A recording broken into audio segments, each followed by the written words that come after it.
welcome everyone to Low Brass U Studio Class Episode 1. We made it to actually Episode 1. And we're fortunate to have a guest host this week. Connor Eismenger will be back in a week. And just before I forget, next week and the week after will both be Tuesday at 7:30 instead of the normal Wednesday. So I know that ruins everyone's plans, but you'll just have to deal with it. But we have Keith Packman here today. Hey, everybody. So, Keith and I go a good bit back. At least a decade. Right, more than a decade at this point, right? Yeah. So Keith and I both did, we went to UNT for our undergrads and both working on our doctorates. Yes. So we did that at more or less the same time, yeah. Undergrad at the same time, and then doctorate at the same time. Mm. So we both decided that we had to come back for whatever reason. Yeah, exactly. So yeah, I mean, the floor is yours if you want to tell anybody anything Sure. about who you are, anything. Yeah, so as I said, my name is Keith Packman. I am the new professor of tuba and euphonium at Texas Women's University, as well as Collin College here in Dallas and Plano, or Denton and Plano specifically. There you go. I'm more used to doing the more general introductions. Right. Yeah, this is for everyone across the world. So, of course. Although it's this way in Dallas. Yeah, it's heavily weighted towards people in Texas because of like the All-State videos and things like that. So I can say y'all a lot. You can say y'all. But occasionally there are people from different countries and things, and it's interesting. But yeah, Zach and I have known each other, like you said, for a really long time. We've done a lot of competitions together, and we've played Symphony Fantastique together. That's Tuba 1, true. Tuba 2 kind of thing. So we do have that kind of chemistry. We have both not suffered, but we've enjoyed that experience. Cause I know a lot of tubulars don't get to do that. So yeah, I wish I had like live motion graphics and just fly in that picture from Instagram of us. Oh, yeah, that's a good one. But yeah, we've played together for many years in various configurations and things. Yeah, even when we weren't at North Texas together, when he was at Northwestern and I was at UT Austin, we would still like cross paths in the tuba world, doing our own things. And yeah, all the competitions and things. Yeah, so it was the really friendly like, competition. We merge and then we come back and so something about Denton. It's in the water. Yeah, right. So we're lucky to have Keith here today. So this will be maybe a little bit more weighted on the tuba side of things today, since we're both tuba players. Sure. And shop talk. It makes a little bit more sense. And I think generally speaking, most of the viewers will lean a little bit more towards tuba. So I don't think anyone will be super offended. It's informative. You'll learn something today. Right. And there's always overlap in things. Sure. Of course. So there definitely are some. There are things that even if you play trombone, you don't have to turn off the stream now. If you play euphonium, you don't have to turn off the stream now. You live your own life. You're welcome to do whatever you'd like to do with your life. I don't know what slide grease is, though. Right. It's slide oil, but yeah. There are different ways to do it. But great. So we have a few topics for today, and as I think some more people hop on here, we'll obviously answer questions and things that may come up. Although I don't think we're going to be able to get comments on the screen. I have a comments on the screen laptop, and Windows really needed to update. I'm sure there's some very, very important security patches that I'm getting that without them I would be completely vulnerable to everything. So it's currently at 21%, so maybe at some point that'll kind of work itself out. Maybe not. That's in the third act of the stream. Right, yeah. That'll be in the post stream, the after party. But great. So, we talked about a few different topics, and one of the ones that came up because it's kind of one of the areas in tuba that I know something about, but a little bit more of is just kind of tuba band excerpts. Yeah. So that's I feel like I've been strung along through school to learn some of them, but we thought maybe just as kind of a fun thing, because I think that most people are more familiar with orchestral excerpts regardless of what they're doing. Yeah. So maybe we could talk about just like what your favorite, let's say 5 band excerpts are. All right. I probably should prepare 5 in my head, but that's okay. Yeah. I've done so many of them over the years. Or maybe the 5 most important. It doesn't have to be your favorite. I like that one too. Yeah, so a few years ago, I decided, I kind of opened myself up when I started my tuba studies. I kind of was looking at all different kinds of career paths, trying to see what kind of was the right fix for me. I took my first orchestral audition that I took. I went there and I played it, did fine, and I walked out just feeling like that wasn't really for me. That wasn't really what I really wanted to do. It's what I thought I wanted to do. And I don't know that anyone wants to do auditions, but yeah, that's a whole other conversation. Right. But I kind of reassessed what I'd done up until that point, and a lot of it had been wind band playing, and playing in some really good wind bands. I went to a very strong high school, went to UNT, which has... Played in two of the best collegiate wind bands. Yeah, so UNT with Eugene Corporon, then I went to UT Austin with Jerry Junkin, and then I realized, hey, maybe I'll give this a shot. Maybe I'll see if this is something that kind of clicks for me, and it did. I had some good success at some major auditions out in DC. Kind of settling down a little bit, getting a little bit towards my age cap. But you don't have to, you don't have to let anybody know your age. Oh, it's okay. I will not. But yeah, it really, I dived headfirst into that kind of repertoire that, not saying that it was ignored in my collegiate studies, but wasn't as emphasized as the orchestral side, especially if you're entering a college program. Most of the time, your auditions are going to be the standard orchestral excerpts. Very and then rarely. You're going to play in a band. And then you're going to play in a band, exactly. So yeah, I decided to pursue that path and had some good success with it, and I really gained a lot of extra knowledge in that field. So it was definitely worth the time. I feel like it's not necessarily my specialty, but I feel like I do have a little bit more of an informed opinion on band excerpts. Yeah, especially compared to most. Especially my studies. UNT to me even did a better job than like Northwestern preparing me for band excerpts. I don't think I played a single band excerpt while I was at Northwestern. I could be wrong. No, I think I played Hulse First Suite. Just because we were playing it in wind ensemble, so it was a part of the ensemble auditions. But it was just the main excerpt of just that simple melody. It's like seriously like the first band tuba excerpt almost. Right. So that was I think that's the only band excerpt. I could be wrong. I'm sure if the 7 people, there probably aren't anybody who is also at Northwestern at the same time right now in the chat. But yeah, so that could be wrong. But at North Texas, we did several, especially while we were teaching fellows there. We did several mock band auditions, and we'd have students coming into lessons, and for me that was like, let me get back to you on that small detail. It's because sometimes these certain students would have really specific questions, and I try to not be the type that's going to lie to you and say I'm going to make up an answer and you're going to have wrong information because I don't know. I always like to say I'm either right or I'm quiet. So in a teaching context, sometimes I just have to say, hey, I don't know this specific excerpt, or I don't know, with orchestral stuff, it's like, you pull out a random excerpt, it's like, I can tell you about a few different recordings that I like, and it's like, I can tell you, it's like, this is probably the slowest I've heard it, this is probably the fastest I've heard it, and then a student would come in, talking about, I don't know, any band excerpt, and it's just like, is this fast enough? And it's like, well, it's slower than the one recording that I know pretty well. There might be others that are slower. There's probably a Marine band on YouTube. Right. Right. So yeah, there definitely is some of that in my own kind of study, and then also we were still students, so even though we were still students, forever students, but even though we were teaching most of the students who were doing these things, we also generally had to either demonstrate or also play. Yeah, and the thing with band excerpts is, in my opinion, much harder than most orchestral excerpts, especially with the idea that you should basically only be playing C tuba or contrabass tuba is probably a better nomenclature. Either C or B flat tuba, and there are some that get up there. And obviously, we all know that we should all be able to do that on C tuba, but especially in orchestral auditions, if I have anything high, it's just like, well, of course I play it on my F tuba. Yeah, so it'll be clear. That's the right thing to do, because I know when we had this on an audition. Maybe you would remember the year, but it was when we were undergrads. The Grantham. I went to the dance. It was probably multiple years that it was on there, to be honest. But I remember having that, and I think it was maybe my sophomore year, which was my first year in the tuba studio, or maybe it was my junior year. I think it was my junior year, and I just remember seeing it and just be like, oh, this will be better on F, and I did it on F.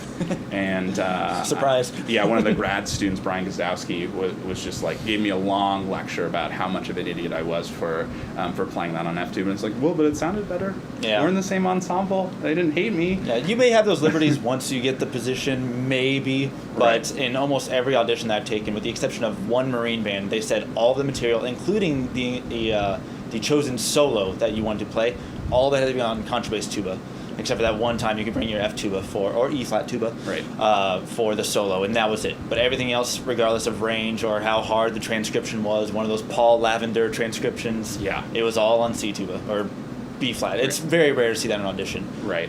Yeah. I was just going to say that there are a few professionals that once they get the gig in DC, they do actually switch to B-flat tuba. I think Simon Wildman does that. Okay. He plays on a Miraphone Siegfried. I mean, that's a good tuba. It is a good tuba. tuba. You know, the right B, I have no problem with the right B-flat. I feel like B-flats have the largest range of, like, quality, or maybe not quality, but my desire to play them. Yeah. Like, there's some, especially some of those huge Miraphone ones. Like, what's the other one? There's the Hagen. That's the popular Hagen one. Both the Siegfried and the Hagen, those two to me are just like, well, yeah, like I could switch to that. Like, those are awesome. I mean, then you play, like, you know, I'm not trying to, you know, neg any, you know, manufacturers or anything, but there are several B-flat tubas that exist that when I play, it's like, yeah, I don't really want to do this. Yeah. So definitely, you know, thinking about having to play everything on C, and, like, you know, when we both took the Dallas Winds audition, you know, playing the Broughton on C was required. I forgot about that. Yeah, and for me, that was probably the thing that went the worst in that second round audition. Same, 100%. You know, and it's like, that's a piece that I know backwards and forwards. I performed two of the movements, the first two on C, and then I performed all of it on F multiple times. Yeah, of course. But yeah, playing that on C, especially having played it on F for you know, the last 8 years or however long it's been, for me that was just like, you know, it went okay. It wasn't like it was actually terrible, but it definitely was a little bit eye-opening. Yeah, like, they're not the same tuba. You have certain, you know, memories of how to play this certain A flat, and when you get to A flat on C tuba, A flat's a perfect note of going A natural and A flat going between the two tubas. That's definitely like a code switching thing. Exactly, yeah. Different ends of the spectrum, kind of very different feeling notes. You know, because I think what people don't always think about with playing different keys of tubas is it's not really about, you know, pressing the right buttons down. Yeah, there's definitely that kind of limiting factor at first, but it's like, you know, going from B flat to C, how long did that take you? It wasn't 5 years, no, you know. It's like months. It's like, you know, maybe you're not the best sight reader, you're not the same sight reader that you were, and then going from, you know, you played B flat, you played C, now you're adding F.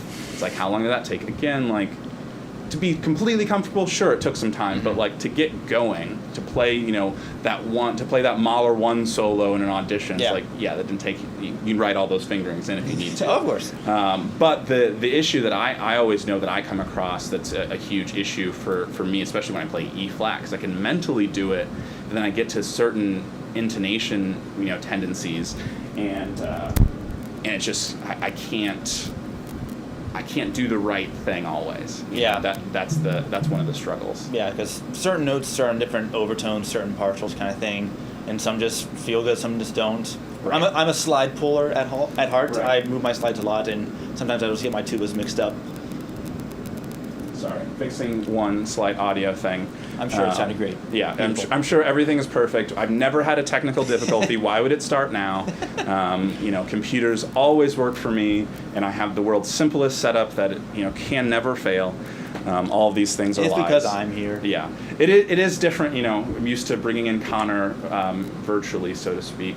And it's actually harder, but it's different, and it's what I'm used to doing at this point. Did you watch Connor's VTech performance? I had I didn't watch it, as a part of it. I may have had a little inside, knowledge of it. It was great. Yeah, I mean, it was very good. He's really doing some stuff. Yeah, I think I'm not sure the exact situation of it, but we'd like to show it on stream or on, Stay tuned. So, I have no idea where the camera is, by the way. The camera is. It is up there. The teleprompter. It's behind. There it is. Yeah, so it's. Cool. I'm kind of outing myself as having a teleprompter. I don't think I've admitted that, but I do have a teleprompter. 7 people now know that. But yeah, so it's behind there. You just can't really see it because beam splitter glass exists. Yeah, it's nifty. But anyway, so kind of back to the keys of tubas things, and we're talking about that kind of code switching things with like the A flats, and that's already not anybody's favorite note on C tuba. Nope. It's A and A flat. I can't remember which of my students I was talking to, maybe a few months ago, but they like missed one, and I was like, yeah, like I don't think that I would miss that if I played this right now, but I don't know for sure. Yeah. It's like if I were to get an Excel file out and have every missed note that I've ever played, it's like that's going to be pretty high on the list. Yeah, about that specific A flat, here's a fun story. My very last performance at the University of Texas was the big graduation ceremony where there's like 10,000 people that show up. They get some members of the UT band, the wind ensemble stuff, to go play at like the main building, the administration building. It's a big event. And the very first thing that we opened with once the ceremony started was La Pairie, which Zach is nodding, starts on that A flat forte. Yeah. We had 3 tubas, all of us on C tubas. We all 3 missed it. Yeah, sounds about right. And Professor Junkin did not look happy. And you're probably all 3 good tuba players. And it was like 100 degrees outside. And doesn't help. And we'd already played, again, like 15 Paul Lavender arrangements, Superman March kind of thing. Yeah. And we thought it was hilarious, but it was not the professional time to be laughing. Yeah, that's definitely, it's like, 'cause I've got a brass quintet gig tomorrow, and, it's like I looked through I got the music a couple days ago, and just looked through it, and it's just like, it's probably better for C. I'll take F. Yeah, there's just like a couple of notes in there. It probably will be fine. But yeah, we can talk about that maybe a little bit later. Sure. We talked about talking about some freelancing things. Yeah. And also, this comments computer is currently frozen, so looks like comments won't be happening today. So Jackson, your hype comment cannot be shown on screen. Well, I'm hyped though. Yeah, but we're hyped regardless. We won't let a computer malfunction stop us, except for when it does actually stop the stream. We'll be fine. Right. It's a great stream. It'll be absolutely fine. But anyway, yeah. So there's just certain notes, and those notes exist on every tuba as well. It's just nothing's perfect. They're just all. It's usually the same notes, but in relation to the fundamental of the instrument. Thinking about 2-3 combinations. 2-3 combinations are not what anybody really wants. I know that like that high C sharp D flat in in bead low, especially with my F tuba, I try all these different combinations. A lot of times I actually play it 5-1 instead of 2-3. I'm using a 1-2-3 right now. It's just like at the end of the day, it's like whatever works. I talk a lot with my students about fingering combinations, and especially when you had the 6-valve at the BNS 56 AFT. Yeah, the Alessandro Fossi model. When you had that one and we were sharing an office, there were times where I would like just point to it, and we especially a student maybe who had 4 valves or 5 valves or whatever, we talk about all the different combinations that you could have, because I think that we have all of these ideas and concepts that it's like this wasn't in a fingering chart, and it's like once 1 and 3, once you get that 4th valve, 1 and 3 is dead. You can no longer use it. It's no longer valid, and that's definitely how I was taught. I remember my band director is a trumpet player, and very good trumpet player and a very good band director, but I remember him saying in like freshman class when I finally got that 4th valve, he was just like, how long have you been playing a 3-valve tuba? And I was like, a few years. And he was like, well, you got a few days to switch to 4th valve. Yeah, and never go back. Right. And, there is some logic to that, and I still somewhat teach that way to younger students. But as you get older, it's not necessarily, especially once slide pulling becomes, with a front action tuba, especially, when slide pulling becomes a thing, I use 1 and 3 a lot. Yeah. It works well. Sometimes it works better, and it's, Yeah, I try to, at least as my students get a little bit older, once they're more in high school or like early college, I like to let them think about the math involved with the different valves. This one is a whole step, this one is a half step, this one's a flat whole step, that 5th valve, and just basically figuring out like wherever your starting partial is and just adding in those valves to get the note that you want. Right. For certain tubas, the weirdest fingering could be the best thing. Right. It just all depends. You just got to kind of be creative with that. It's always fun for my middle schoolers when they get down to that low G for the first time. And I was like, that's really sharp, isn't it? And they're like, yeah. I was like, try 3. And like, what do you mean? It's like, no, we're not allowed to use it. It's like there are 7 positions. There are 7 fingerings that we're allowed to use. You're talking about this mythical 8th one that does not exist. And then they do it, and they're so excited to play low G forever and ever. And then there are certain times it's like it's a little too low, and we gotta go back, and it's that's the whole thing too that I talk with a lot of my students about, is it changes over time. Yeah. It's like it might change day to day. It might change depending on the weather. It might change. Just based off of how your mood is that day. I just always like to kind of profess that it's a very fickle thing. And especially with low range fingerings, when you get all these all of these fingers moving, and you realize that like this may work today, it may work for a few weeks. I try to test all of my low range fingerings maybe like every 6 months, and do a really thorough pull out the strobe tuner and really see is were my preconceived notions from 6 months ago still true, because it's like on a 5-valve tuba, which is probably the main, combination of valves for, Yeah. most professional tuba players. There are obviously some, you can play on a 4-valve tuba for most keys and it works out okay. Sure, yeah. You can play on a 5-valve is kind of the sweet spot. 6 valves sometimes is helpful. I'd argue that's never necessary. Oh yeah, But it's a luxury. Right.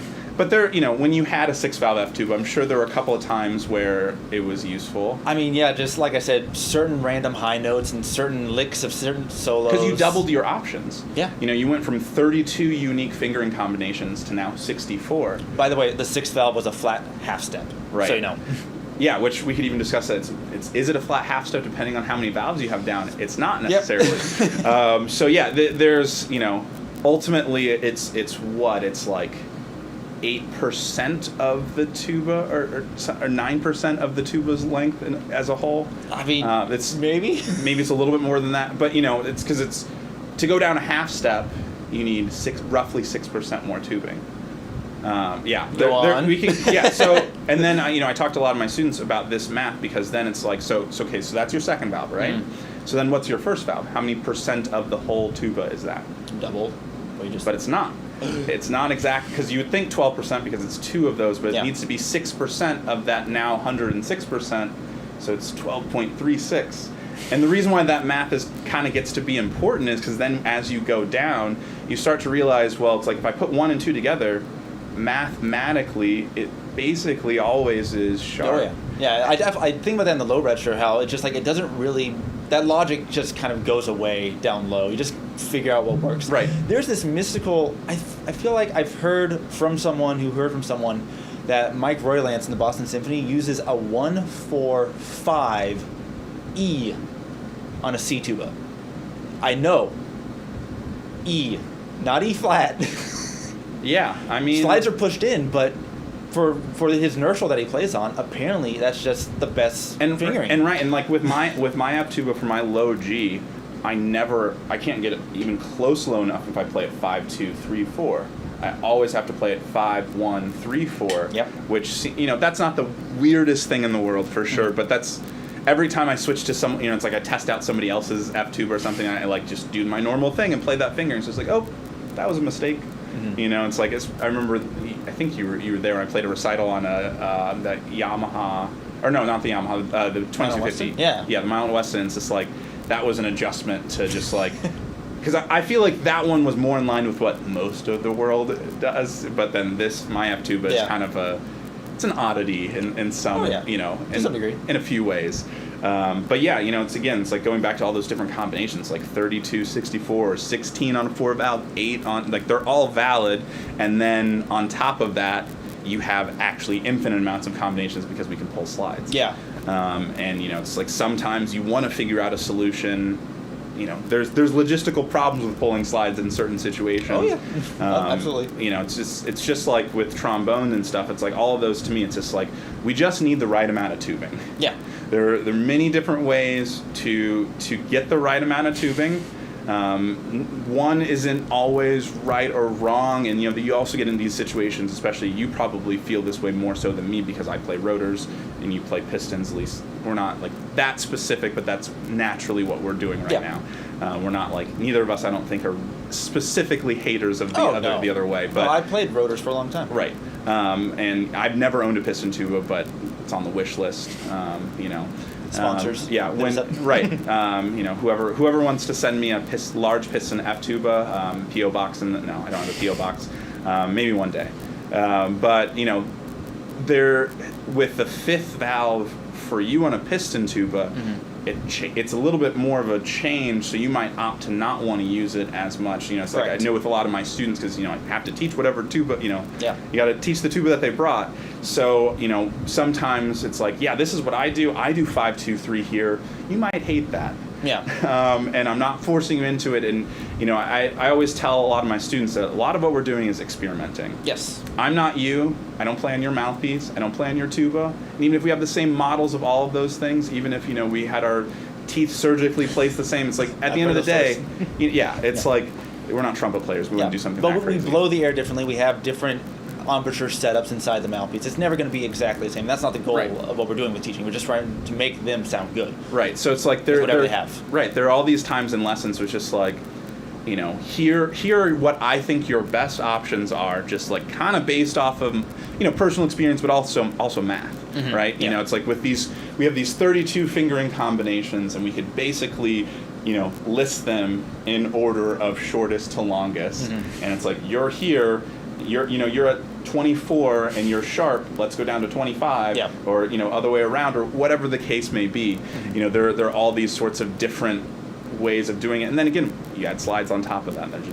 There's so many different ways. So many different variables to take into consideration, but there's always something that's right for you. Right. There's always some correct fingering, some slide thing, and it's going to make the tuba work for you. You just got to find it. Right, and kind of on that note, I think about, especially playing, orchestral excerpts. This applies to everything. It applies to pieces too, but specifically with excerpts, thinking of, I have these, maybe sometimes it's 8 notes that are unique notes in an excerpt. Like let's take Mahler 1, for example. On an F tuba, there's a lot of this that we could be doing, but there's also, we only have, I have to count them, but, D, E, F, A, B flat, lower A. Yeah, just you have 6 different, pitches. 6 unique notes, and I try to tune my tubas, because I don't like slide pulling. I do it because it's right, and it's, I have to play in tune, and I have to play with a good sound, which is a thing that people don't think about. Yeah, you can lip things. Yeah. Probably isn't going to sound as good. You're probably going to sacrifice something. I always talk about it as, we want to set the tuba up acoustically for success. Sure. And so that's, to me, what slide pulling is. It's not that I can't lip this note down. Yeah. Especially lipping down. Generally, you can do it. Yeah. Lipping up, much harder. much harder.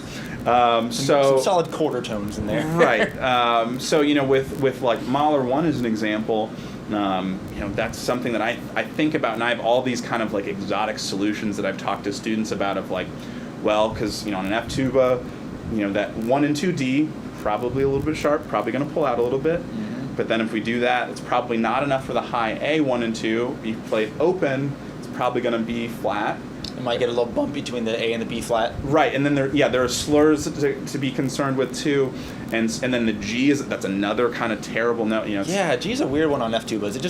It's whatever at that point. Right, and that's the thing. It's like, I would say most of them are flat, but not all of them. Yeah. That's like one of those things. And same with D on C tuba. More often, I would say with contrabass tubas, they seem to all be flat in my experience. But sharp on mine. Yeah, and I know on like one of our friend Thomas's his C tuba, those York style tubas, right? I think Everything can get weird. Yeah. It's like it's all based on math. It's like Pythagoras was not just the triangle guy, but he was also a musician who discovered the overtone series, and it's all math. It's all ratios. We can go on Wikipedia. We can look up all of these numbers, and I can calculate it to the whatever decimal point. But at the end of the day, these are instruments made by machine, made by hand, that probably have some dents in them and things. It's like there are all these sorts of things, and each, the exact mouthpiece you put in. You were looking at my tuba when you said dents. Well, I got my tubas are way older than yours. I'm sure that I have more dents. That's fine. This is from 1972. My F tuba, and it's So I derailed you a little bit. Right. With your conclusion. But yeah, it's like they're with choosing how you play like an excerpt or something, or maybe just a small passage, maybe this section of an etude, whatever you're kind of working on, I set things up to be successful, or like the highest chance of success that I can give to myself. At the end of the day, it's still playing a brass instrument. Things go wrong. Yep. But Ride of the Valkyries, that's another one. It's like almost the first thing I do, and I always try to do it on the sly. So I'm giving away all my secrets. So we'll have to edit this out. I won't, because I'm lazy. But I pulled my 4th valve slide out, which is really common among professionals. Yeah. But a lot of students don't know to do that, and Nope. I always do it, with my with my C tuba, even though it's my F tuba, and I empty my water and pull out the slide, and Sure. it's like the greatest technique of distraction. All you see is me emptying my water. You don't see me moving a slide and pulling that out, and Yeah. But then it makes almost everything in that excerpt easier. There have been many solos that I've performed where I will have the rest during the piano interlude, and I'll just push my main slide in because something high is coming up and I don't want to be flat on it. Right. So you do what you got to do. And that's another thing too that I think so many younger players on tuba kind of think like, know, my main tuning slide, I'll put, play the fundamental of the instrument, play like the fourth overtone or the second overtone. We'll get that perfectly in tune, and that's exactly where it should be. And it's just like, theoretically, it's like, how many solos that I played that, again, there's high stuff where it's just like certain ones where it's mostly high. Mm-hmm. Let's get that tuning slide in there, because you're it's more easy to manipulate slides and pull them out. Mm-hmm. For an individual slide, it's also easier to lip down a note. Yep. It's like going up. It's like, what are you gonna do? It's like you're on this like high F and you're flat. Mm-hmm. That's the end of it. That's like basically the end of the discussion. As I once heard someone say, it's better to be sharp than out of tune. Yeah. Ha. And it's sharp as out of tune. It really is true. I was listening to a recording of someone earlier today, and it's just like it wasn't super flat, but it was just like this overarching thing of it being flat, and it's just like I don't think I would have heard it the same way if it were sharp. Yeah, I mean, so my wife is a harpist.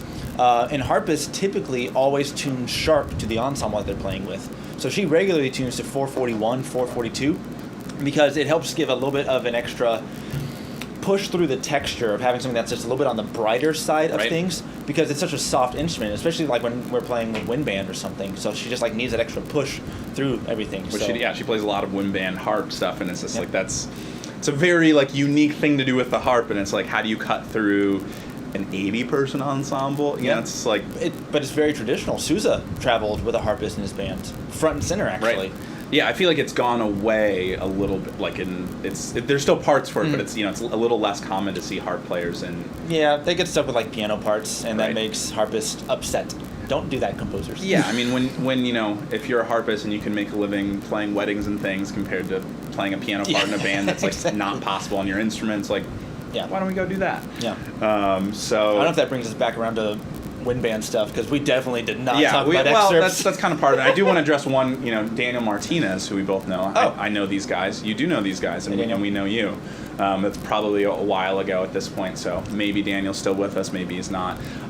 Feel free. I know we haven't really been addressing the chat that much, but if you have specific questions, for Keith, for us, for anything, that's definitely what we're here for. And we try to make it pretty interactive of a show. Yeah. Sometimes to do better. The chat computer has completely frozen. Yeah, we'll see. We'll see if we can restart that. That's fine. We still can. We have a feed up here. Yeah, we can see the chat, but I can't put it on the screen. Gotcha. And holding down the power button was successful.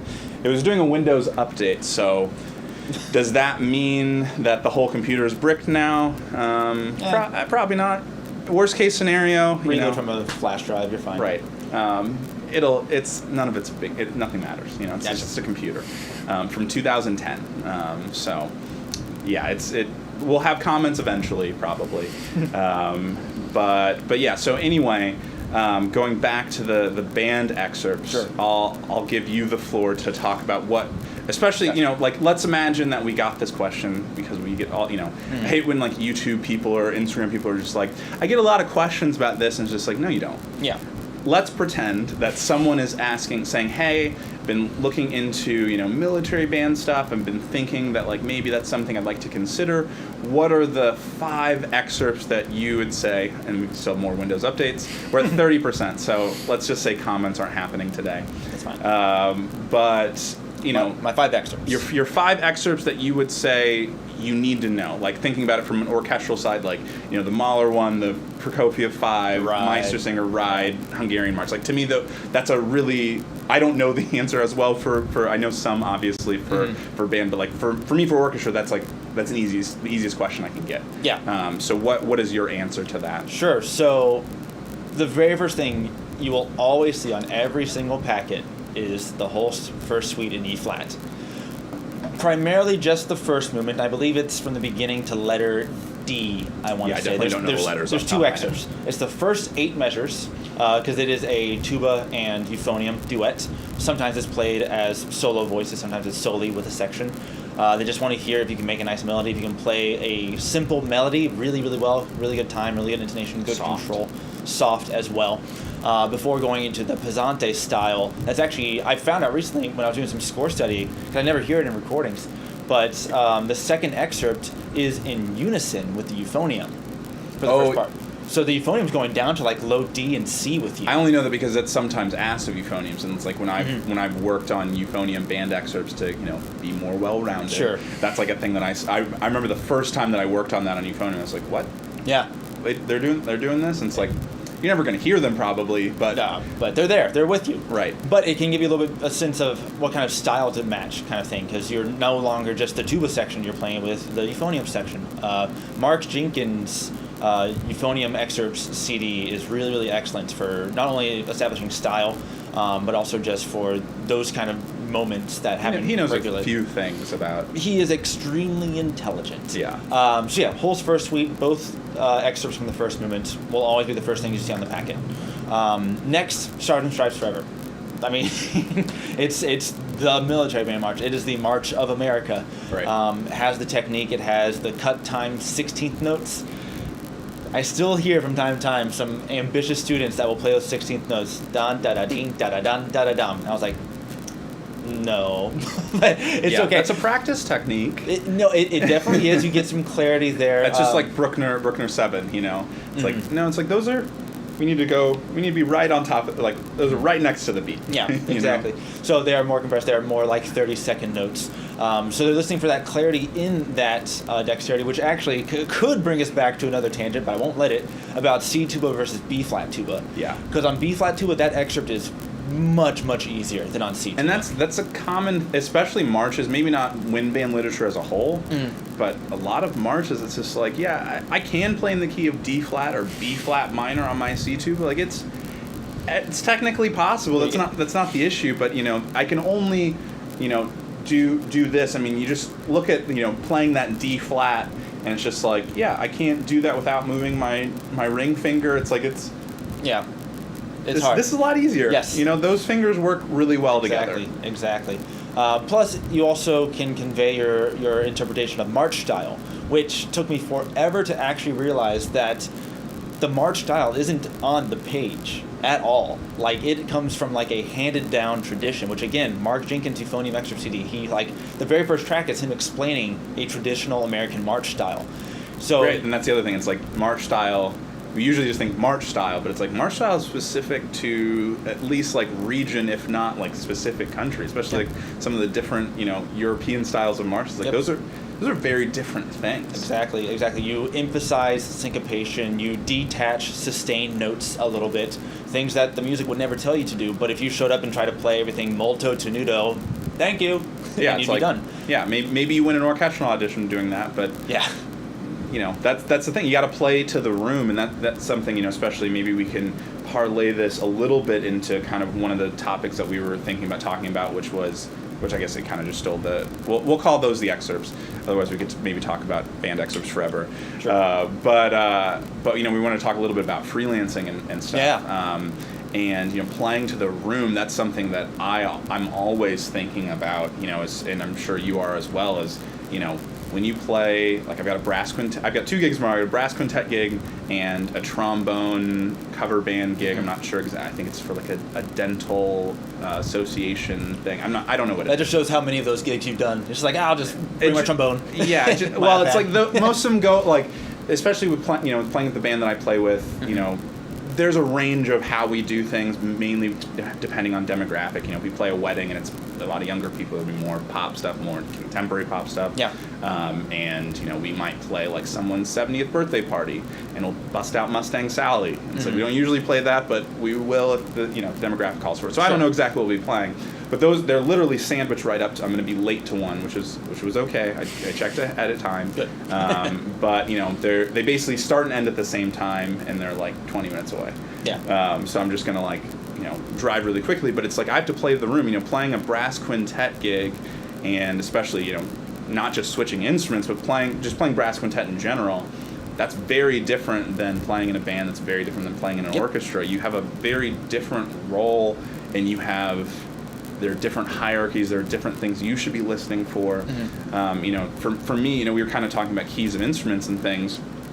I'd never really thought about it this way till Rex Martin at Northwestern mentioned this one time.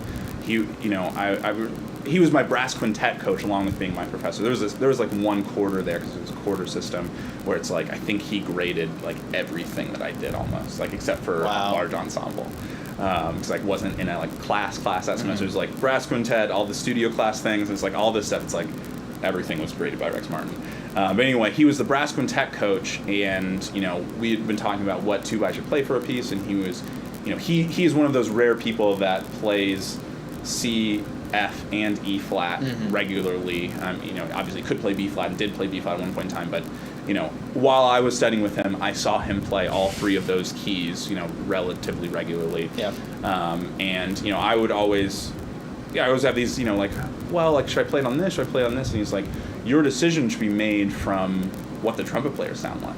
Whoa. And like he because I remember we were playing is it the Bozza Concertino? Is that what the brass quintet piece is called? I think so. Is that the tuba solo? I think that's the tuba solo. That's the tuba solo. What's the sonatina? I do tuba euphonium quartet stuff. Yeah. I'm not sure. Someone in the future probably can sharpshoot me, but there's the Bozza. I should have just called it the Bozza, and then I could never be wrong. But I don't know everything, believe it or not. And anyone who tells you that they know everything almost certainly doesn't. Oh yeah.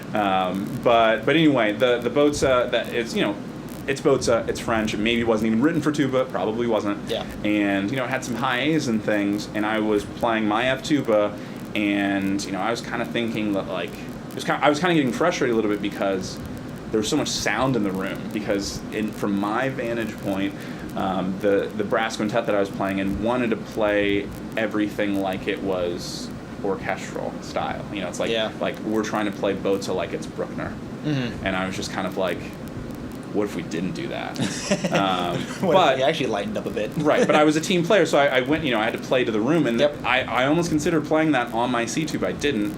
But that's another way to think about it. Is it's not about the notes on the page. It's not about this A flat. This is a bad note on this tuba. This will be easier on this. It's like it should be a tone thing. It should be a sound thing. Yep. And thinking, we've all played in those chamber groups that want to sound bigger than they are, and sometimes that can be cool. I'm not trying to downplay that, but those are the times where I'd like to play C tuba. Sure. Especially if I had maybe a smaller C tuba, like not that yours is small, but I know what I play on. Mine's larger. I play a smaller C tuba. And when the other thing too that I always have to think about, which sounds silly, and it is silly. Let's get that out of the way. It's not that it sounds silly, but perception is reality. Right? I talk to a lot of my students about that. Perception is 100% reality.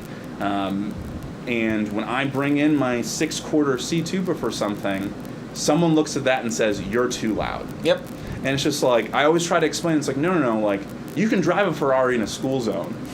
It's maybe not why I bought it. Yeah. Like, I didn't buy that to play in, a small church brass group. Yeah. But that doesn't mean I can't, put a lid on it and kind of keep it contained, because it's happened to me twice. For my Easter gig that I did a few years ago. I did it like 2 years back to back, and the music director just saw it and just that's gonna be loud, isn't it? And it's just like, no, it's like everybody calm down. Like it's I can play it softly, and he arranged the music, and he does like the tuba, and he wrote things like low D's and like. Yeah. It's like, I can play that on my F tuba, but he wrote lines down there, and it's like, it's just gonna sound better on that. Was it with organ? It was with organ. I would say C tuba. Right, but I might argue in that situation, if I had access to your C, if that was my tuba, I would have brought your C tuba probably over mine. Mm-hmm. Over here, I have a Besson 995. I'll show it later. Yeah. So yeah, you can see one tuba back here. That's my C tuba. That if you're a longtime viewer, you've seen plenty of.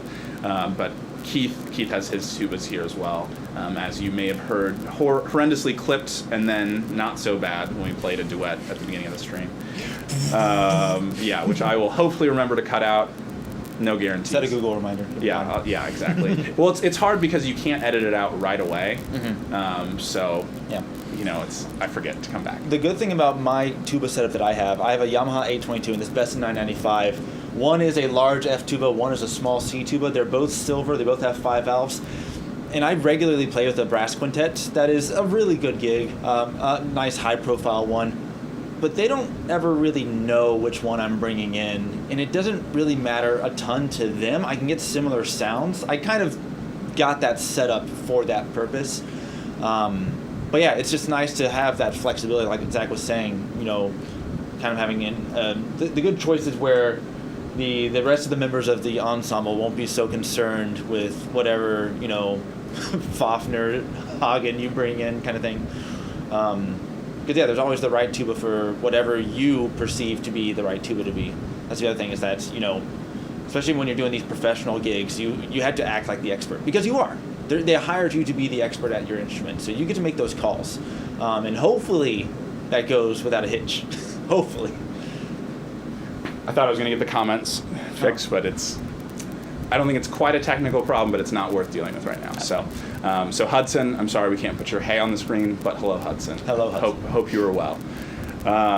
But yeah, that's you are the expert when you bring the instrument. And it's funny, especially thinking, we're low brass players. You think that the trombone player knows what we do, and it's like some of them do. Mm-hmm. It's like they're related instruments. Yeah. But sometimes it's just like, sometimes I'll bring my C tuba, and someone will be like, "That's the F, right?" And it's just like, to us tuba players, it's like that's a very wrong answer. Yes. Like that's like. You basically failed the test. Like I can't like, even though you showed your work, like Yeah. I can't give you points for that. Like I'm sorry, you're gonna have to retake the test. With my F, I feel like it's almost a little bit more okay to be like, is that a C tuba? Because there are C tubas that are its general physical size. Yeah. But there's not an F tuba that looks like that. No. No. I mean, I know they make big F tubas, but they don't make no 8/4. Right. Yeah, it would have to be a pretty big F tuba. Do you ever think about how the sizing system, the whole quarter thing? It's foolish. It's foolish, and it doesn't translate between instruments, because they're like 6/4 F tubas that would be 4/4 C tubas. It's right, and just bell diameters. Let's just use diameters. Yeah. That's all I need to know. Right, because it's like bore size is helpful information, True. But also it's just like what tubas are conical instruments. Mm-hmm. It's like they're going to have different bore sizes most Yeah. likely. I mean, some of them are pretty consistent throughout the valves, but most of them it's like the first 3 are this, 4 and 5 are this, or however it works out. And it's just like like those numbers are so hard to remember. 0.8, 0.7, 6, 8, 9, whatever. It's like whatever these numbers are for the tubas. But bell diameters, it's like I can see that really easily. It's Sure. just like even if you don't know, it's like that looks like this, that looks like this. It's like I can see it. It might just be a marketing thing. And ultimately it can't possibly be standardized through because there are too many different variables, and because also people would argue that it has to do with how it's wrapped. Yep. So if it's wrapped a certain way, because you could have little tiny tubes and a very small bell, but it could be a relatively girthy instrument. Is that a 5/4? Is that a 6/4? Exactly. Who knows? And there are just all those sorts of variables. And then you have manufacturers like Rudy Meinl. It's just like We're going to use the same system, but it's going to be wildly it's going to be different. one off basically Yeah. from it's just like their 5/4 horn has a bigger bore than that It does, is huge. And so and then when you see, I remember you probably saw this also. I think Baltimore Brass had one of their 6/4 B flats in the shop like 2 years. I think they still have it, but they showed it next to an Adams 6/4 like York style tuba. Yeah, I do remember that. And it just like it dwarfed. It just Gulfs. absolutely dwarfed it. And it's just like. So that's what a 6/4 is, and this is a 4/4 then. Yeah, it's like all of these numbering systems are just kind of whatever they are. This is just millennials arguing about about logistical things in the tuba world. Right, But it's minuscule. Right. It does help for students who aren't as well informed. They are generally going to get that size. They know roughly from right. their teacher what I it's have going to general size recommendations. Yeah. It's like if you're a college student, it's like I pretty much will always say get a 5/4 Yep. horn if money allows. Money Yep. like that's a whole nother topic of should you just like go horrendously into debt for tubas, but it's like if you're going to spend the money, I would say a 5/4 horn is a good place to start. From someone who's never owned a 5/4 horn, you've owned 5 and 4. Yeah, I mean, what would you consider the 1291? That one. I would, because that's the 4.5. Okay, so 4.5s and 5s, because this is a larger 4. So Right, here we go and again. that's- Here we are. Ultimately, it doesn't matter. Aren't the Rudy Meinl tubas pretty large for their mark size? Yes, very, very much so. 100%. Yeah, and if you want to go, I know exactly where you can find the image. It'll just probably take you a while to scroll to it. But Baltimore Brass's Instagram page, they have that 6/4 B flat. I assume they still have that picture up. It might have been 2 or 3 years ago at this point.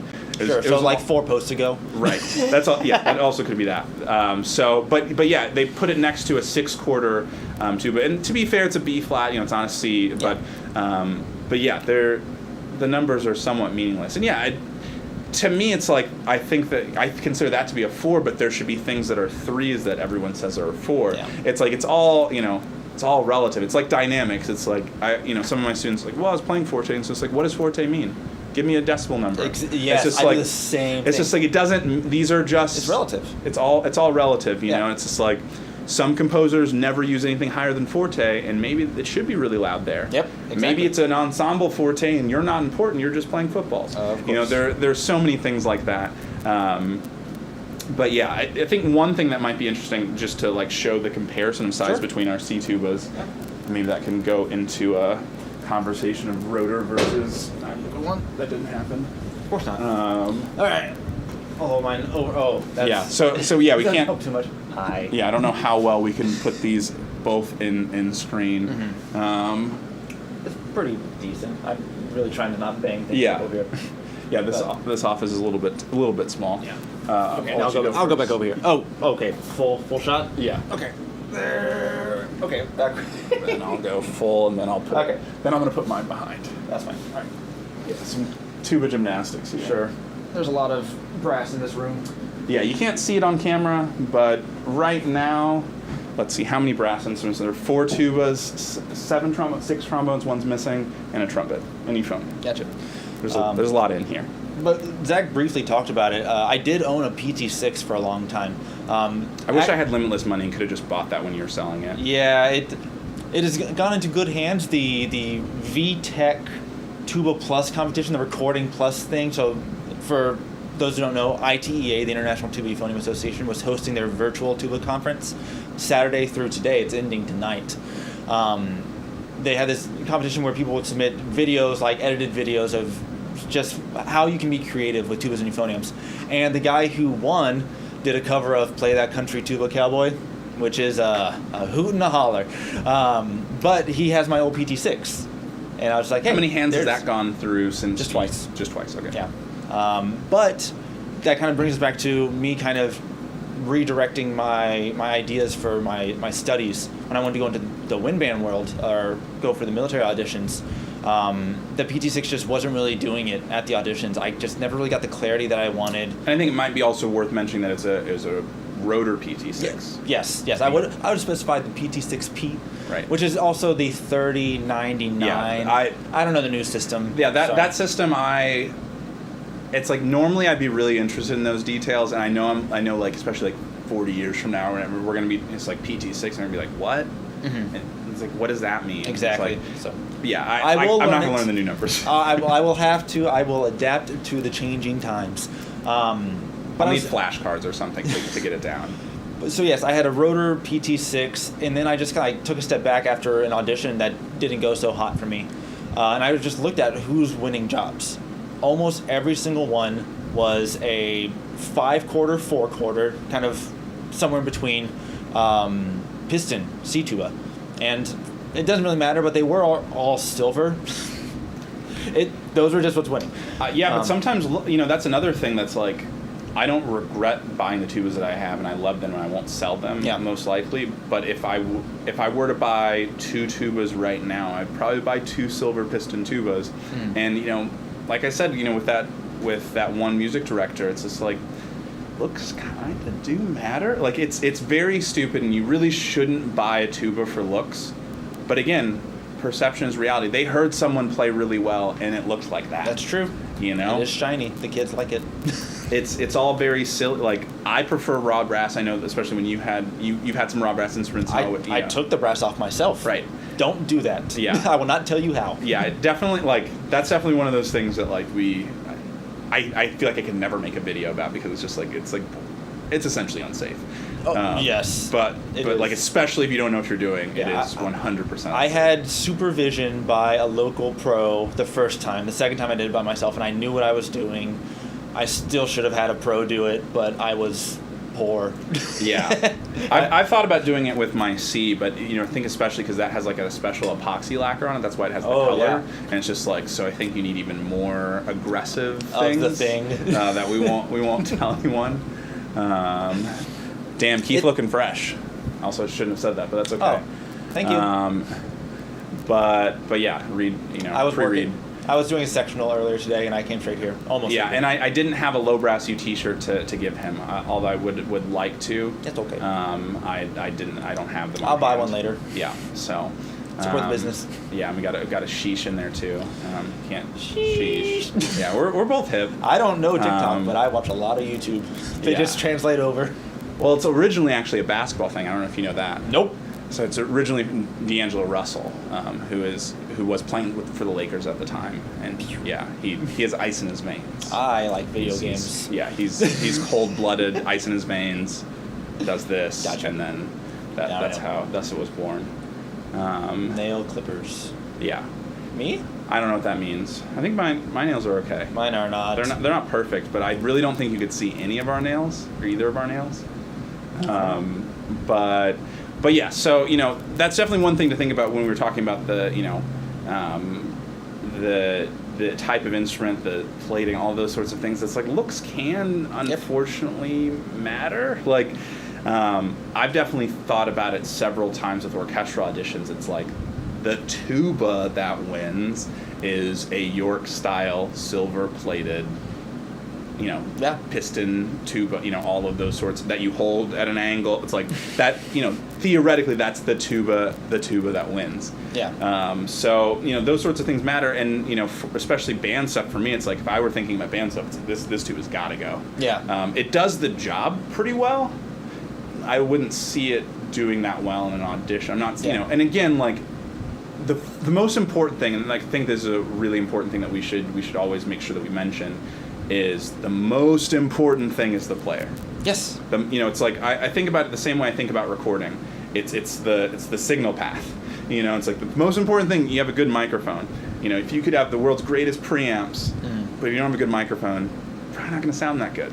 And then you have to have a good cable also. It's like that's kind of like the mouthpiece. It's like it's maybe not the next most important thing, but you have to have something there that's good. You have to have a good instrument, good preamps, good convert. It's like there's so many parallels that I think about with that sort of stuff. Mm-hmm. But ultimately your playing is what really matters.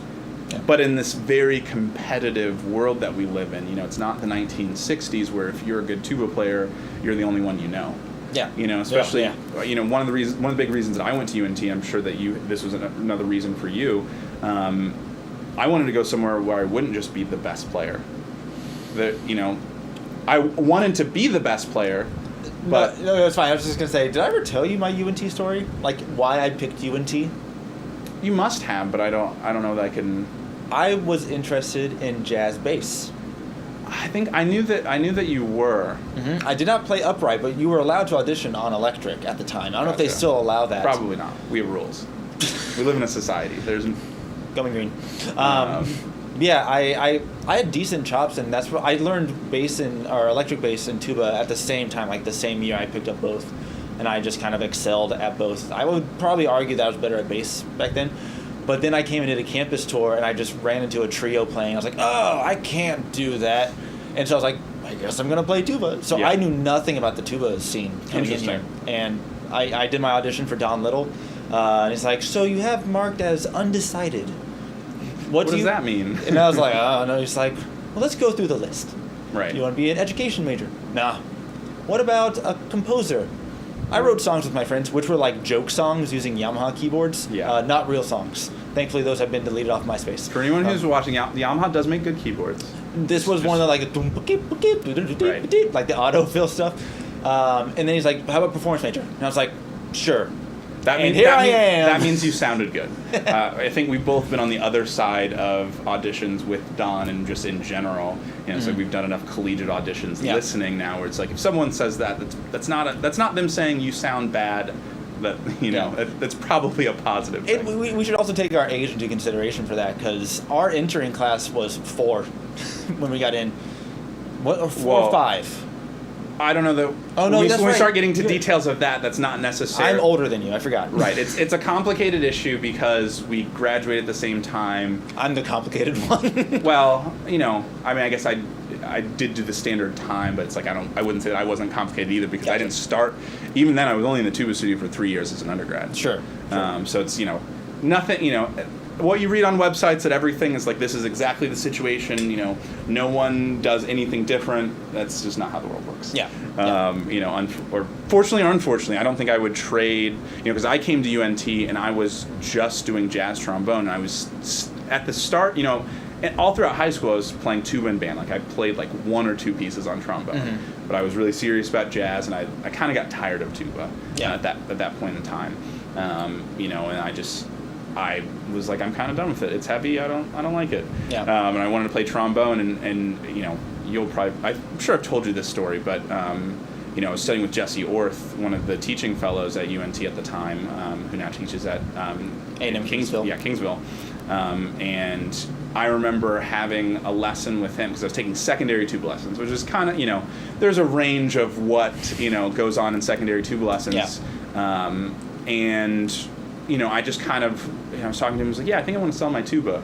And you probably remember the day that I can't remember who I sent it over with, but I sent my Neptune mm-hmm. like to Symphonic Band, and like you and Ben and Gerard. I do remember that. And I remember like I think you just I wasn't there, but like the story that I heard is like you all tried my tuba and you all wanted it, and because you were all looking for bigger tubas at that time. We were all small tubas. I was on my Nearphone 1291. I think Gerard was on a 186 or something. Yeah. And Ben was also on a 1292, whatever. Yeah. I don't know those specific models. They only sell the New Yorker. Yeah, they only sell 1293s now. You probably have to like custom order the old ones. Yeah. But anyways. I remember because I was like sure I was going to sell it. I was like, yeah, I could probably get like $6,000-$7,000. It's like, yeah, like 18-year-old me was like, yeah, I'd rather have that than this tuba that's collecting dust underneath my bed.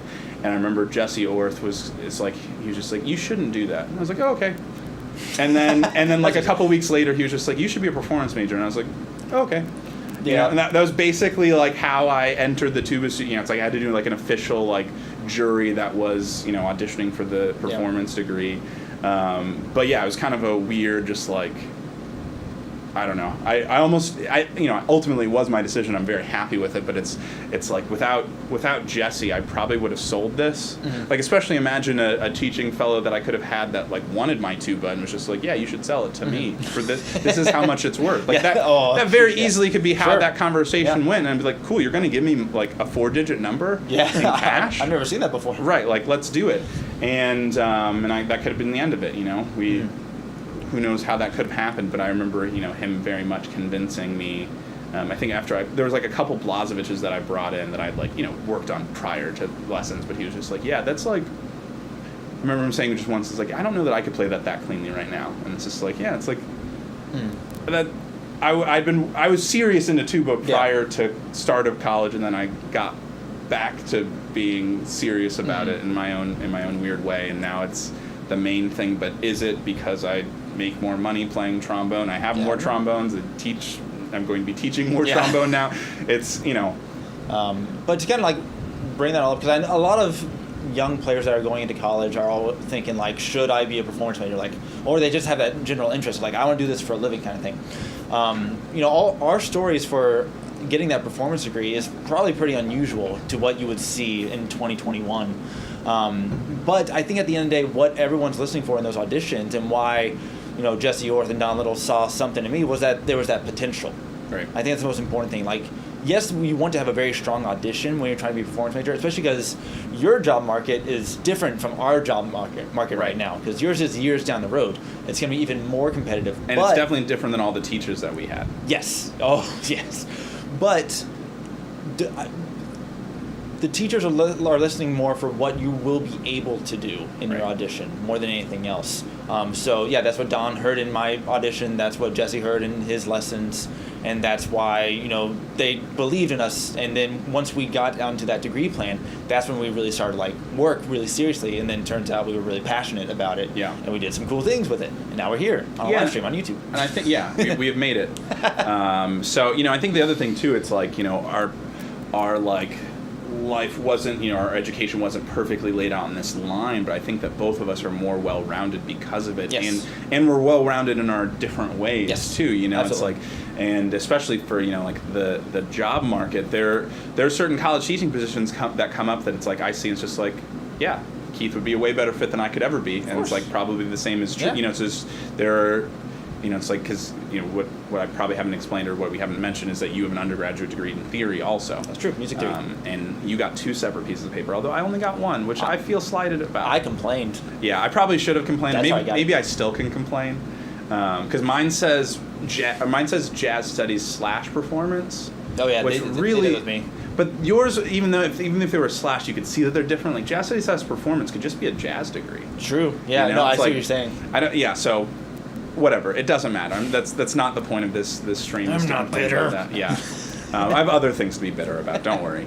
That are much more worrisome than pieces of paper that aren't hung up anywhere in my office. Seriously. It's like where are my degrees? I think they're in a box. Probably. I hope they're in a box. you can order more once you graduate if you ever lose them. Just so you know. I'm pretty sure I have. I just haven't had a good. I actually ordered frames for them. They were the wrong size.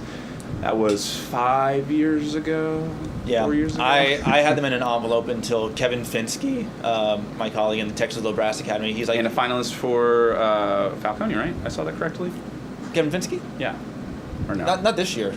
I thought I saw that. No. Sorry. No, I don't think he submitted. But anyways... you keep talking, I'm going to sharpshoot that. I could be wrong. He's going to fact check that for me. If so, cool. Congrats, Kevin. Kevin and I first bonded when we were at Falcone 2018. Yeah, I was also Yeah, there. that's right. But I do things too. I did an Airbnb with Kevin. Anyways, you guys are definitely closer. You went to school together too, or in the same. Well, he wasn't there at the same time, right? No. We were 1 year off. So I left. He came in. Right. Anyways, yeah, he got on to me about not framing my diplomas, and he said he was going to buy frames for me, and I said no. I'll just Amazon and we'll get the cheap ones, and I put them up and I said, here you go. Yeah, we're gonna sharpshoot this because that just came out, and I only looked at it once, and I didn't. Who needs a degree? Am I right? Well, yeah, I mean that's a whole nother depends discussion. on your job. Depends on what you want to do for a living. Kevin Pensky. Oh, Kevin submitted, and I didn't know that. And he is a semi-finalist. Okay, cool. Kevin is going up to Michigan, University of Michigan, to get his DMA with David Zirkle. It's actually news to me. Jealous. David Zirkle is a fantastic teacher. Yeah. It's weird for me still to think of him as Michigan, even though it's like I know that in my head. Mm-hmm. It's not quite in my heart yet. Yeah, you know? he's a very big hook 'em and go Cougs. He went to U of H. Anyways, Kevin's not here. I'm here. Hi. Yeah, maybe we'll get Kevin on here at some point. That'd be cool. We should probably get a little bit more euphonium love on the stream. You're our first guest. Well, I guess I had Tuba Dillon early, but that's the early days. That's before Connor even was on here. Mm-hmm. You know cool. Tuba Dillon, yeah, right? I've seen his stuff. Yeah. But yeah, so they're kind of going back to the if you need a degree or not. It's like technically no. Mm-hmm. It's a craft. You know, it's a trade. You need to be able to do it. Yep. That's ultimately what gets you. Well, there are lots of things that gets you a gig, and we kind of. We're not running out of time, but we probably should be wrapping up somewhat soon. But, one of the things we did want to try to talk about was freelancing. It's like what gets you the gig is a very complicated thing. Yes. And there are lots of factors that go into it. A lot of it's just interpersonal, things. Yep. But it definitely starts with being a good player. Yes. I know that if I get a tuba gig and I can't do it, if I can do it, I'm going to do it. But if I can't do it, the first thing I'll probably do is text you and say, hey, can you do this? Yeah. And I don't really need to find out details of the gig. Mm-hmm. I don't need to see it's like, what is this? Does this have some high stuff? Does this have some low stuff? I don't have to think about it. And that's the easiest solution is to not I don't want to do any more work. I'm Yeah. not even getting paid for this gig. It's like I just want to like get it into the right hands of someone who will do it well, and like that's just like just push it off my plate as quick as possible. And so those are the sorts of things, you know, it's like we've both given each other gigs and things and teaching stuff. It's like those are, like, that's probably half of our text chain sometimes is just like, here, you know, it's like, I'm leaving this thing, do you want it? I'm out of town. I can't do this gig, like, you know, that's how a lot of it works. But the biggest thing besides like our personal relationship is that we know how each other play. Right. And I think that's important. Like if you want to start getting into that kind of work, someone needs to hear you play to know what you're capable of. Because you don't have to necessarily have degrees to go play in a bar downtown or something, but they make a lot of money doing that. But no one's gonna know what your trumpet chops are like if they don't hear you play trumpet. I mean, half of my cover band stuff is dancing, and it's like I could be a 10 times better player, but if I wouldn't say I'm a good dancer, but if I didn't dance, like if I was uncomfortable with doing it, you know, or I was uncomfortable, if I didn't get comfortable, I wouldn't get hired for those gigs. Yep. It's like I have to do these specific line dances. I have to like interact with the crowd. I have to play, you know, a sassy solo on Boogie Shoes, which is a B blues, and like I have to play that solo to the crowd. No one's saying, okay, did you play the right sharp 11? Do you play the right, you know, flat 9? Do you do all this sort of stuff? It's like, with my sunglasses, did the audience think I was cool? You know, it's like, you know, every gig is different. You know, there are all those sorts of things, but, you know, ultimately, interpersonal connections, you know, because I get so many students who are asking me, how do I get gigs? And it's like, first of all, it's kind of hard. It takes some time, you know, especially like, you know, we've both lived in multiple places, and it's just like, I know when I was in Chicago for a couple years, and probably while you were at UT for a couple years, I wasn't getting as much there as when I left this area and when I came back to this area. I had one playing gig in Austin, and it was the week that I was about to move back up to Dallas. Right. And that's always how it seems to work. It's just like, like things are starting to go better now, I'm leaving. Yep, exactly. But yeah, you know, that's the sort of thing that it's, you know, it takes time, because I always kind of explain it as a 3-step thing, which is like, this is definitely an oversimplification, but, you know, you have to sound good. Someone has to know that you sound good, that's not the same thing. Nope. There's I know so many players who are really good, but no one, like I know, but you know, they don't, no one knows. And that's one of the biggest reasons why I started doing social media things. Exactly. Especially with my multiple instruments. No one believed that, it's like, oh, you're getting a master's degree in tuba, you must sound terrible on trombone. It's just like, I mean, maybe, but like, listen first, you know? So like I that was a way for me to like, essentially it was an advertisement of this is how I play. So you have to sound good. People have to know that you sound good, and then people have to want to be around you. Yes, that one is huge. And that's honestly, that can be the biggest deal breaker of them all. Because, you know, I always tell a lot of my students, it's like, you know, half the gigs I play, you could play in your sleep. You could have played in middle school. Like, especially tuba gigs, you know, playing like church things, it's like, a lot of footballs, you know, not everything is symphony fantastique, right? No. Most of it isn't. You know, occasionally there are those sorts of gigs, you know, and then it's just like, so here are the 3 other people I could call in town, you know. I mean, it's a little more than that probably here, but like, you know, there are those sorts of gigs that can be that hard. There is music that not every, you know, 18-year-old tuba player might be able to play, but at the same time, a lot of it is going to be playing a lot of footballs, a lot of long notes, but you know, there's a lot of downtime. You know, it's like with my cover band, we had a trip to Colorado a week ago, 2 weeks ago now, and you know how much of that trip was playing. Not that much. 4 hours over 3 days. It's like, well, who did you have to sit by on the airplane? It's like, who did you maybe have to room with? It's like, who did you have to like sit on this, you know, going from the airport to the hotel? It's like all these sorts of things. If you hate that person, if you can't deal with that person, it doesn't matter if you can play the world's highest note on the tuba that's ever been played. It's like, if they don't like being around you, you're not getting called. At least not in a town that's as big, or metroplexes that's big. If you're, you know, smaller towns, sometimes that's the only person who can do the gig. And that's the way that it goes. It is a fruitful industry up here. So we have one question. How would I fix my double tonguing? I can do it slow but not fast. At a fast pace, the air won't go through. It just stops. Do you want to start that, or should I start that? Yeah, so I'm actually reworking up my double tonguing for an album that I'm doing later this summer. with some very hard transcriptions and a lot of tremolos, which is not flutter tongue. There's a difference. Depending on depending on what you play. Anyways, so yeah, I've been thinking about this a lot in my own practice. The biggest thing for me, the thing that always gets in the way once I start to get that speed up and running, is my airflow. Because as the tongue is getting more intricately, quick, the frequency of alternation is getting faster and faster, I sometimes find that my air is moving, closer and closer to my face. It doesn't have that same projection as it did at the slower speeds. So if I ever feel like I'm getting kind of like blocked up or something, I'll keep that tempo up, but I'll also turn up the volume just a little bit and see if I can get that sound that I'm looking for first.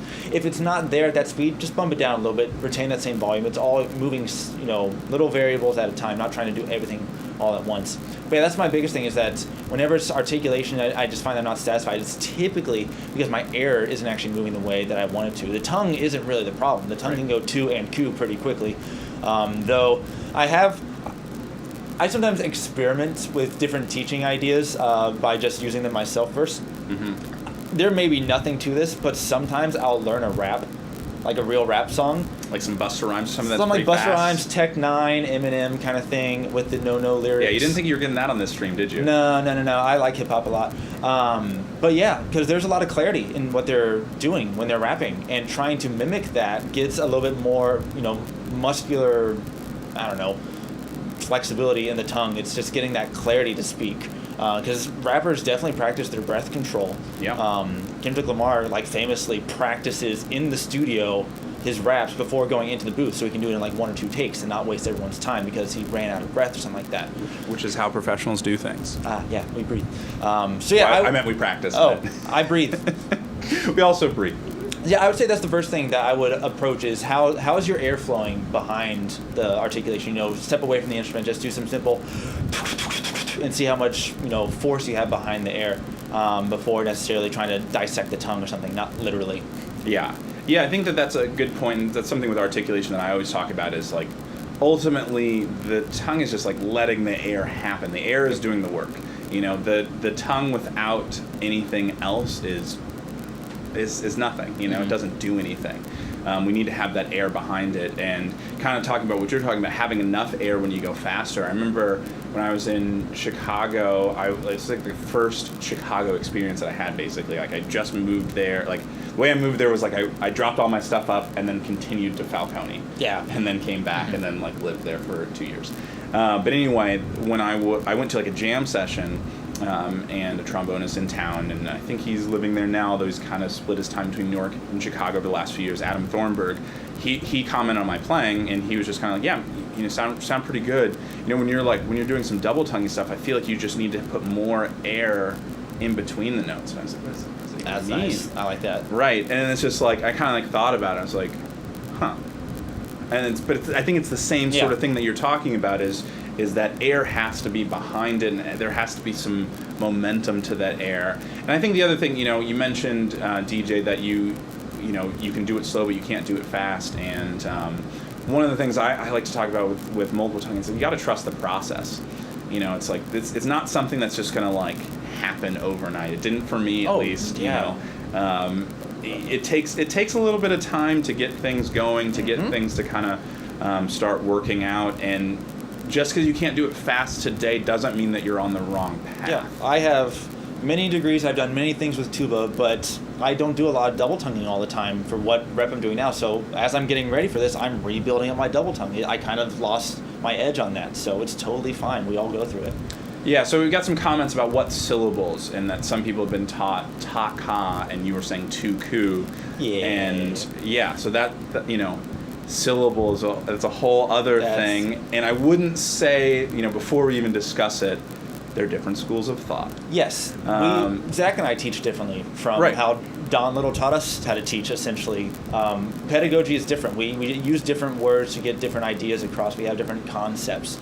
So yeah, when it comes to the syllables, I use tu-ku. I'm not going to go into the logistics because I don't want to offend any other pedagogies around here. It just helps me blow the air the way that I want while I'm focusing on that specific technique. And ultimately, you might not even be actually doing that. That's what you're thinking, you know? Yeah, no, and that's it's perception. That's the other thing too with that sort of stuff. It's like, do what works. And I think about my practicing and ideally my students practicing as being experimentation. Yep. And you're just thinking about different teaching concepts and trying them out first. At some level, that's all we're doing. Like I always tell my students that teaching brass instruments and brass instruments in general, it's a pseudoscience. Yes. It's like there are some people who just want to, say that, it's like you need to do this exactly with this muscle and this sort of thing. And what I'm not saying is that that's not, like there isn't some actual science that's happening. It's like, especially we can talk about abdominal muscles, we can talk about those sorts of things. And I know I know enough about that stuff to know that I don't really want to teach that way. Yeah. But there are so many great teachers who do, Yep. who have great students, who get great results.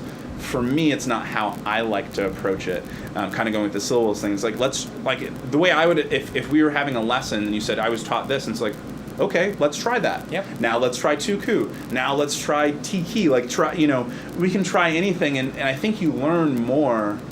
It's especially when I was a kid, I used to like to take things apart. Yep. And my parents would just get so annoyed with it. You learn by breaking sometimes. Sure. Like especially like I'm into computers, and like half of the stuff that I learn is like, this went wrong. Why did it go wrong? Yes. And then once you know why it went wrong, it won't go wrong again, probably, because you know what to do so that you don't put those circumstances together. Yeah. The chat is active now. Thank you. Yeah, there's a lot of people just talking about, some Dugga in there too, and yeah, that's the other thing. It's like we can go with the consonant portion of it too. Should it be a T and a K? Yep. Should it be a D and a G? And I would say context. Yep. If we're trying to play, a very articulate sort of fanfare, which to me is like the only time I really use my double tongue, because I've got a pretty fast single tongue, so most of the time I can get away with it. I do not. And that also means that my double tongue isn't probably quite as developed as it should be, because I've run from it. So sometimes it makes a very ugly appearance, and I feel like when I have to implement it, I have to like on a changing note sort of thing, I have to go really slow for longer than someone who uses it a lot. I know that came up in a lesson with Tony Baker when I was younger. I think I was playing the David, and there's like one spot where he's like, well, you're gonna have to double tongue this here, and I was like, I don't think so. And his sounded really clean because he was very good at double tonguing. He made me do double tongue once, and he was like, okay, now go back to single tongue. And it's just like, yeah, do the single tongue, because you can't do it double tongued, and you're pretty close. It's like it's on the edge of what you can do, and if you get tired, you're not going to be able to do it. But that's the sign of a good teacher. Someone who realizes that the student will do better this way than the way that I do it. So let's go with your way. Right. Which I think, to me, that's the fun thing in teaching is, I don't want a bunch of clones of me. Yeah. No, they'll take my jobs. Yeah. Yeah. Well, but it's like I think especially when we, more so when we came back for our doctorates and started those at the same time at UNT. Like the things that you did differently, like the most different than me, were the things that I was like the most fascinated with. Like the one thing that sticks out the most to me that like I do better now, and I would say because of you, is like soft playing. Yeah. Like I was always just like, I just kind of didn't worry about it. It was like I just won't do it, and like no one really I played soft, but I didn't play soft. Yeah. And I can't remember what it was. It was something like 4+ years ago at this point now that you played that was, I just remember it being like really, really soft and being like, yeah, I can't do that. And now maybe I still can't do it the same way, but I was maybe this far away, and now I'm like here, It's interesting because growing up, I thought that was a weakness of mine. Like in high school, I was like, oh, well, I'm just a soft player. Like I can't play loud. I'll just never be good enough kind of thing. And it turns out that's like one of my strengths as a professional player. Now I've rounded myself out, but that's not the only thing that you like. If you're only good at playing soft, that's not going to work. But if you only can play loud, that's not going to work. But you may have a thing that you can do really well that will translate into however else you continue to develop yourself. So don't think of something now as being a negative. Just see how it turns out. Right. Could be a good thing. Yeah, and that's kind of thinking about we kind of talked about a little bit earlier about like wanting to come to UNT. For me, it's like there's so many different players, most of them pretty good, and I was always able to find like, you do this thing well, I'm gonna steal that. It's like, and it's like you go up to it's like, so what are you doing? What are you doing over there? It's like, So I hear that like your like low range is really good, and it's like, oh well, I do this here, and it's like okay, and then like what fingering was that? Yep. You know, it's just like there are all those sorts of like little idiosyncrasies, and you know, especially I came from a city. You know, I'm from Louisville, Kentucky. That's a city, but it's for especially for music sort of stuff. It's a small market. You know? And you know there were some good players in town, but it's like I either didn't know them, and it's also like how many people are you gonna know when you're in high school. But you know it's like the older players that I could talk to, you know, especially I was playing in like a university jazz band. I would ask like I was playing in the second band, and because they didn't have enough players, you know, I was definitely underqualified. But then they'd make the grad students, because you know they're paying them. They'd make them play the concerts with me, so I'd play lead with grad students in the section, and it's just like they're just all way better than me. But it's like that's how you learn. You know, it's like you learn by playing with someone who does either everything or at least some things better than you. And those are the sorts of things that are, you know, especially coming out of, you know, the global situation that we're in. It's like it's nice that, you know, I haven't heard you play tuba in 2 years, you know, until we played our little duet together. Our little Arbin. You know, it's just like those sorts of things. It's just like, you know, I don't know what the specific thing from that will be. I was mostly focused on how we were clipping and how I didn't turn the mic off. But, you know, those are the sorts of things that playing with people or hearing someone play can be really informative of those things that you don't do well, and sometimes you learn what not to do. You know. That's why I go to lots of tuba conferences all the time. I go to as many as I can because I get to hear what everyone sounds like, what techniques they're using, if they're doing a lecture, what they're thinking about, how they're approaching teaching or whatever. Like we're all just trying to accumulate as many ideas as possible to take back into our practice rooms and then pass along to our students. You know. Yeah, so someone's saying they go to a large school in Texas, 4,000 student school. Wow. Yeah, and I mean just having that many people around, you know, they probably don't all play tuba or trombone, but you know, that sometimes just having people in your section. I mean, there are so many stories I know people who are like professionals now. That's just like, yeah, I went to high school with this other professional. You know, it's just like, you know, iron sharpens iron. That's a very important thing, and you know, especially from, you know, not playing as often with people. It's like, especially like my improvisation, I could just like feel it, just like, you know, it wasn't just, you know, dropping like crazy, but it just kind of had this pitch of going down, because it's like I'm either only playing with like play-alongs or things like that. I don't have that human interaction the way that I'm used to, where it's like, you know, I'll be playing something and the drummer will hit the snare drum that one way and play this one rhythm, and I'm just like, oh, and then I'll play this. It's like all those little details that, you know, we kind of take for granted, but those you learn from your peers more than anything. I think that from probably all three of the schools that you and I went to, we probably learn more from our peers than anything else, and that's valuable for sure. I mean, for this business, and we've kind of alluded to this many times, just know as many people as you can. You know, be friends with as many people as you can. You don't have to, because there are people that are not good people. But the more people you know, the more opportunities you're going to have. And I think you'd also be surprised at, you know, that there's a way to interpret that I would have interpreted when I was like 17. If you told me that, I was like, so it's like I need to find the best players. Those are the only people I need to talk to. Like I'll just like bother them, and then like since they have all the gigs, they'll give me all the gigs. But I think you realize, especially the older you get, you know, that it's not always the best player that you know that gets you a gig, you know? Oh yeah. It's just not. It doesn't always work out that way. So you know, when I was in the trombone studio at UNT, Tony Baker would always do these professionalism things, which he'd also do it for the tuba studio on occasion. And one of the things he'd always say is, you know, sometimes the coolest people play in the bottom band too, and it's like, and sometimes those people are going to give you gigs, and it's like. And sometimes they may be in the bottom band now. They might be better than you in the future. You know, it's like progress isn't linear, and it's not linear for everybody. Correct. And all of those sorts of things. So, you know, just knowing everybody, treating everybody respectfully. You know, we've all failed at, you know, in one way or another with those sorts of things. But and this doesn't mean to like be fake. But just like be kind. Yeah, and that's really all it takes. Yeah, I think that's an important thing. Yeah, it's you don't want to be fake, but there are little details of things.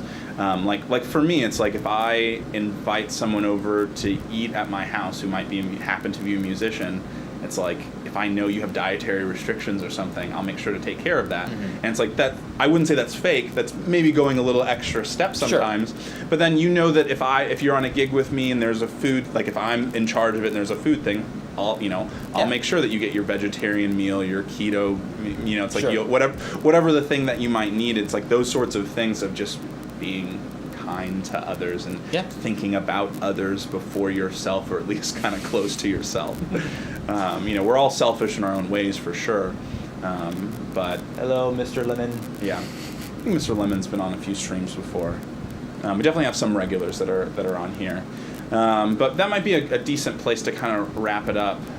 Sure, that's fine. This is fun. Yeah, Thanks for so having me on. we'll definitely have to have you another time. I think it'll be good to try to get a mixture of everybody's knowledge and things, but we didn't even cover like half the topics that we wanted to. Nope, not at all. You know more things. I didn't even finish my band excerpts. Right. Lincoln Sharp Posey, Toccata March CL, and Yeah. let's say Listley Preludes. Great. Yeah. That whenever the list comes up, it's like, oh yeah, I should have like been practicing that one and not just like that was the one that got me. Like the other ones is just like, yeah, someone has forced me to learn it enough because it's like been on an audition or Yeah. been this or been that, and then that one's just like I don't think it was ever on an ensemble placement audition. But it's school. on every audition. Right. Every real one, yeah. So yeah, we'll call the stream there, and everyone give their virtual applause for having Keith here. He's very generous to give us his time and deal with this cramped office. Oh, it is lovely in here. And all the video lights that are no one's favorite thing. It's a lot of work doing all this. So, It is. It's very impressive. yeah. So yeah, it's not the easiest thing to just be thrown into, but it was great having you, and we'll have to have you again. Will do. And maybe next time we'll play a few more duets, or maybe we could play like some of the Symphony Fantastiques excerpts together, or That's hard. or something along those lines. Well, I sold my rotary German F. Yeah, you can't do it Fade anymore. to black. Right. Yeah. I can't kill it quite that quickly. Eventually, I'm going to have a kill foot switch, but That works. But yeah, we'll call it there. Thanks Bye, all. everyone for watching. And then